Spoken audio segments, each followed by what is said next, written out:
Assalamualaikum warahmatullahi wabarakatuh. Selamat siang teman-teman peserta diskusi. Sebelumnya perkenalkan, saya Anissa Syifa Emilianti sebagai moderator pada diskusi kali ini akan membantu serta mewadahi teman-teman untuk berdiskusi terkait dengan pembentukan dan materi muatan Undang-Undang Nomor 19 Tahun 2019 tentang Komisi Pemberantasan Tindak Pidana Korupsi, di mana topik ini masih menjadi topik yang hangat dan memunculkan banyak pertanyaan di masyarakat. Untuk memulai diskusi kali ini, saya perkenankan kepada salah satu rekan saya, Gevira, untuk menyampaikan sedikit pendahuluannya dalam diskusi kita kali ini.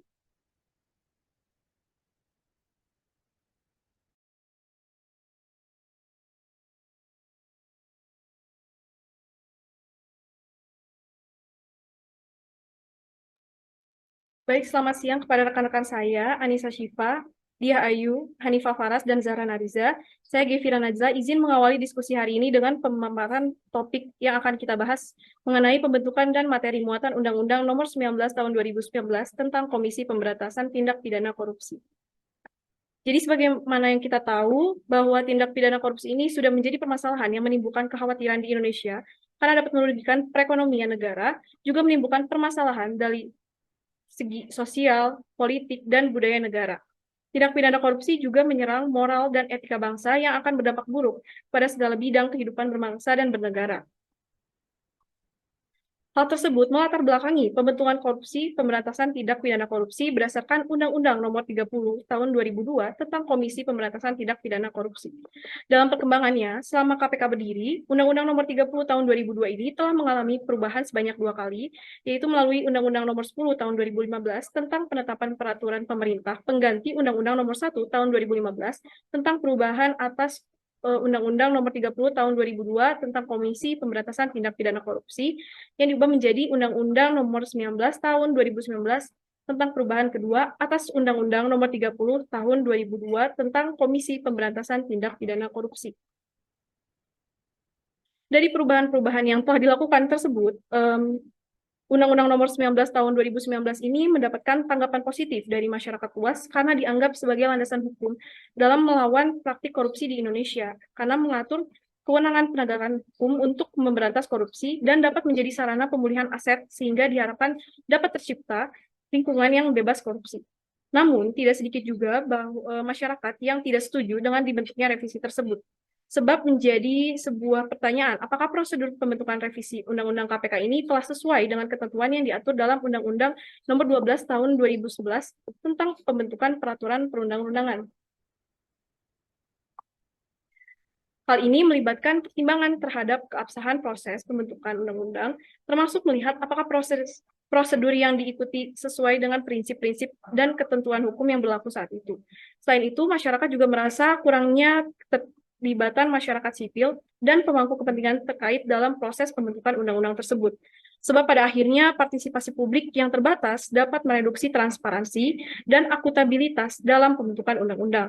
Oleh sebab itu, hal ini harus dibahas secara tuntas mengenai bagaimana proses pembentukan, materi muatan, serta bagaimana peraturan perundang-undangan ini dapat diterima di masyarakat. Mungkin sekian sedikit pendahuluan dari saya kembalikan ke moderator. Baik, terima kasih Gevira atas penjelasannya yang sangat komprehensif. Semoga dapat diterima oleh teman-teman. Dari penjelasan yang telah disampaikan Gevira tadi, apakah ada teman-teman yang tertarik dengan pembahasan tersebut dan ingin mengajukan pertanyaan yang akan kita diskusikan bersama-sama pada pertemuan kita kali ini? Baik, saya izin bertanya. Pertanyaan saya berkaitan dengan yang telah Kivia paparkan sebelumnya. Yang ingin saya tanyakan adalah sebenarnya adakah urgensi dari Undang-Undang KPK sebelumnya sehingga harus direvisi dan apa pendapat masyarakat terkait revisi tersebut? Terima kasih. Oke, terima kasih Saudari Zara atas pertanyaannya. Kira-kira dari seluruh peserta diskusi pada hari ini, apakah ada yang dapat menjawab pertanyaan dari Zahra, yaitu terkait urgensi pembentukan dari Undang-Undang KPK, yaitu Undang-Undang Nomor 19 Tahun 2019 tentang perubahan kedua atas Undang-Undang Nomor 30 Tahun 2002 tentang Komisi Pemberantasan Tindak Pidana Korupsi, dan bagaimana pendapat masyarakat terkait revisi tersebut? Baik, silakan Saudara. Saya coba menjawab. Jadi seperti yang kita ketahui, Undang-Undang Nomor 19 Tahun 2019 ini merupakan revisi dari Undang-Undang Nomor 30 Tahun 2002 tentang Komisi Pemberantasan Korupsi.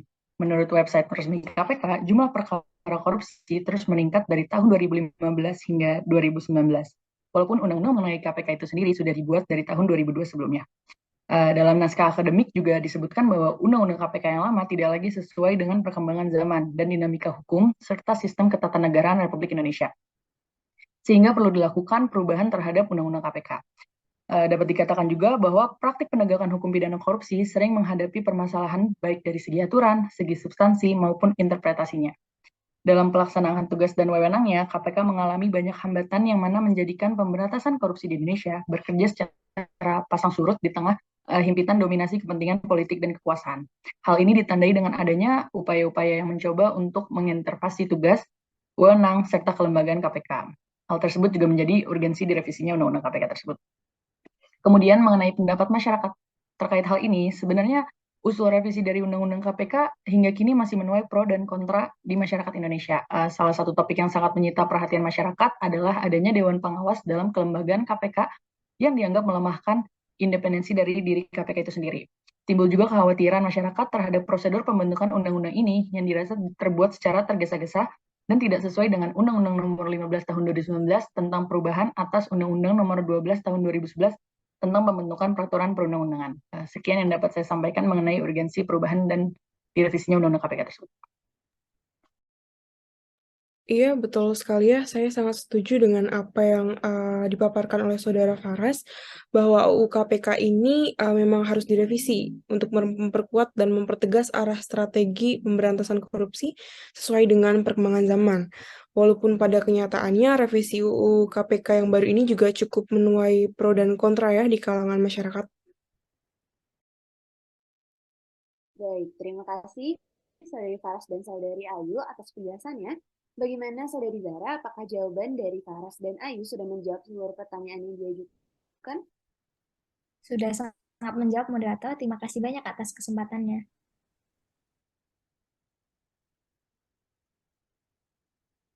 Oke, saya lihat di sini Saudari Ayu mengangkat tangannya. Bagaimana Saudari Ayu, apakah ada yang ingin ditanyakan kembali atau ingin memberi tanggapan lain? Baik, terima kasih atas kesempatannya. Sebelumnya saya ingin bertanya mengenai proses pembentukannya. Sebab seperti yang kita ketahui bahwa terdapat Undang-Undang Nomor 12 Tahun 2011 yang menjadi pedoman dalam membentuk suatu undang-undang. Apabila kita kaitkan dengan proses pembentukan Undang-Undang Nomor 19 Tahun 2019, apakah terdapat pertentangan dalam hal asas pembentukan undang-undang? Seperti itu kurang lebih. Terima kasih.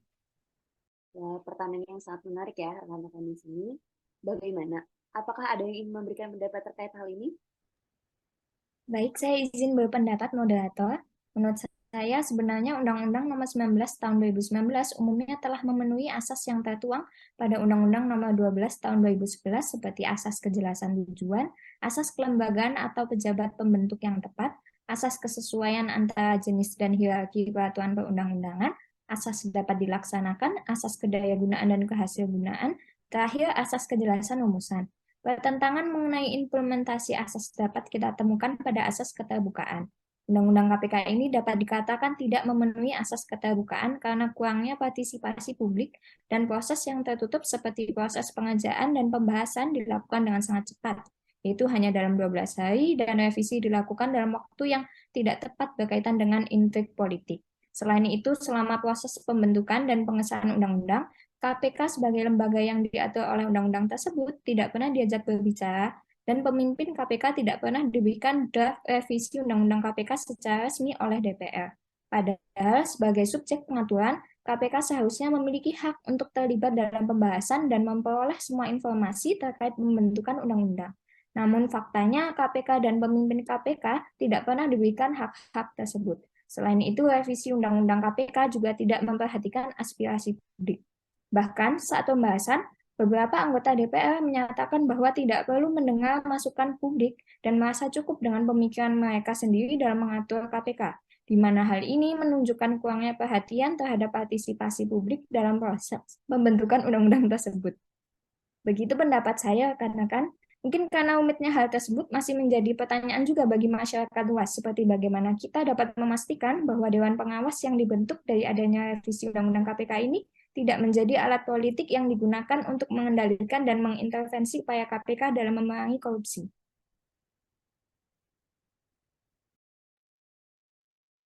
Baiklah, sangat menarik ya rekan-rekan penjelasan yang tadi telah disampaikan oleh Zahra. Namun terkait pertanyaan tersebut, apakah rekan-rekan di sini memiliki pendapat untuk menjawab pertanyaan yang diajukan oleh Zahra? Mungkin saya izin berpendapat mengenai hal tersebut ya. Menurut saya dalam konteks revisi UU KPK yang terbaru, ada langkah-langkah yang dapat diambil untuk memastikan bahwa Dewan Pengawas ini kemudian tidak menjadi alat politik yang digunakan untuk mengendalikan dan mengintervensi upaya KPK dalam memerangi korupsi. Salah satunya adalah terkait pemilihan anggota Dewan Pengawas itu sendiri. Proses pemilihan anggota Dewan Pengawas sebaiknya dilakukan dengan transparan dan independen, serta melalui mekanisme yang melibatkan berbagai pihak, termasuk pihak masyarakat sipil, akademisi, dan para ahli yang terkait dengan pemberantasan korupsi. Kompetensi dan integritas dari anggota Dewan Pengawas ini juga menjadi aspek yang juga penting untuk diperhatikan. Hal ini nantinya akan membantu mencegah pemilihan anggota Dewan Pengawas yang memiliki kepentingan politik atau terafiliasi dengan pihak-pihak yang berpotensi mengintervensi KPK. Kemudian kekuasaan dan kewenangan dari Dewan Pengawas juga harus dirumuskan secara jelas. Dewan Pengawas lumrahnya memiliki peran yang terbatas pada fungsi pengawasan dan pengendalian internal KPK, serta tidak memiliki kewenangan untuk mengintervensi atau mengendalikan operasional KPK secara langsung. Batasan yang jelas ini sangat penting untuk mencegah penyalahgunaan kekuasaan Dewan Pengawas dan menjaga independensi KPK. Selain itu, monitor dan evaluasi berkala terhadap kinerja dari Dewan Pengawas dan KPK juga perlu dilakukan oleh lembaga independen, masyarakat sipil, atau media. Jika terdapat indikasi adanya intervensi politik, maka diperlukan advokasi dan tindakan bersama untuk memperbaiki situasi tersebut. Kemudian aspek penting yang juga dapat kita lakukan adalah terkait partisipasi dari masyarakat itu sendiri. Dukungan dan partisipasi aktif masyarakat sipil sangat penting untuk memastikan KPK tetap independen dan kuat dalam memerangi korupsi. Masyarakat harus diberikan akses yang lebih besar untuk memberikan masukan dan melibatkan diri dalam proses pengawasan terhadap KPK dan Dewan Pengawas. Forum diskusi, mekanisme pengaduan, dan transparansi informasi dapat mendorong partisipasi masyarakat dan mencegah intervensi politik yang tidak diinginkan. Semua langkah ini harus dijalankan secara berkesinambungan dan diawasi dengan seksama untuk menjaga independensi dan efektivitas KPK dalam memerangi korupsi. Mungkin sekian yang dapat saya sampaikan. Terima kasih. Baiklah, terima kasih banyak Saudari Ayu terkait penjelasannya yang sangat menjawab dan komprehensif. Apakah ada tanggapan lanjutan dari rekan-rekan lainnya? Izin moderator, saya ingin memberikan saran bahwa menurut saya terkait seluruh permasalahan ini harus dapat ditemukan solusi yang dapat mengurangi bahkan menghilangkan keraguan-keraguan yang ada di masyarakat. Di mana kedepannya dalam setiap pembentukan peraturan perundang-undangan sangat diperlukan upaya untuk meningkatkan partisipasi masyarakat dalam proses pembentukan undang-undang. Ini dapat dilakukan melalui penyediaan mekanisme partisipatif seperti konsultasi publik, pendengaran umum, atau melibatkan organisasi masyarakat sipil dalam penyusunan rancangan undang-undang terkait.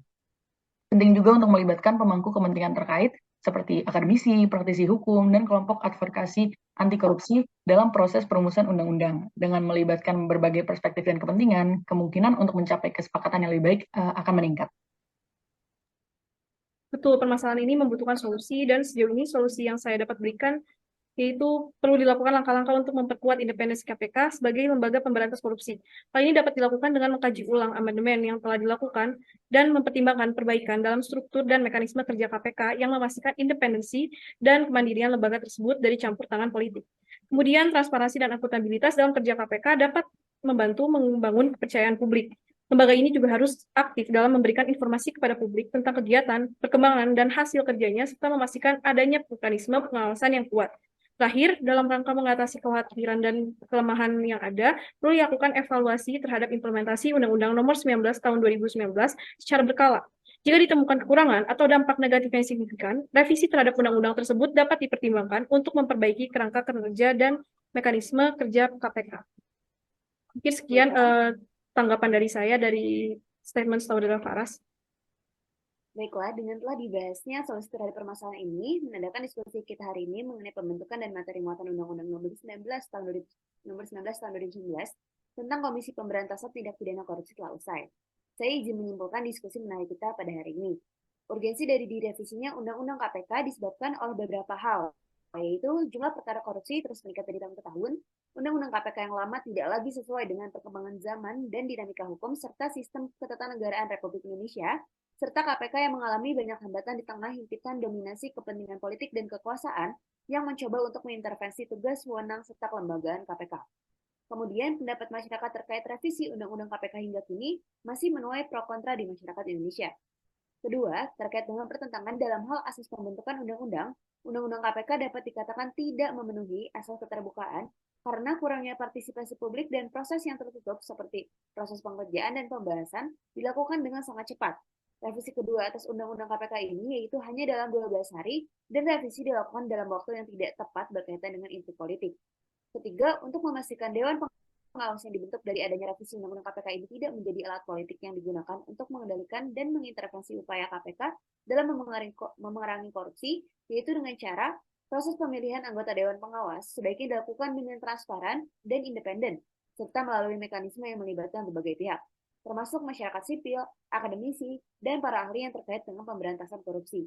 Kemudian, kekuasaan dan kewenangan dari Dewan Pengawas juga harus dirumuskan secara jelas, bersifat wajib juga dukungan dan partisipasi aktif masyarakat sipil untuk memastikan KPK tetap independen dan kuat dalam memerangi korupsi.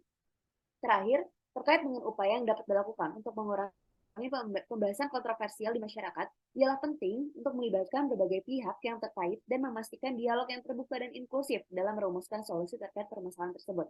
Proses ini akan memungkinkan penyusunan kebijakan yang lebih baik dan mendapatkan dukungan yang lebih luas dari masyarakat sipil dan pemangku kepentingan terkait.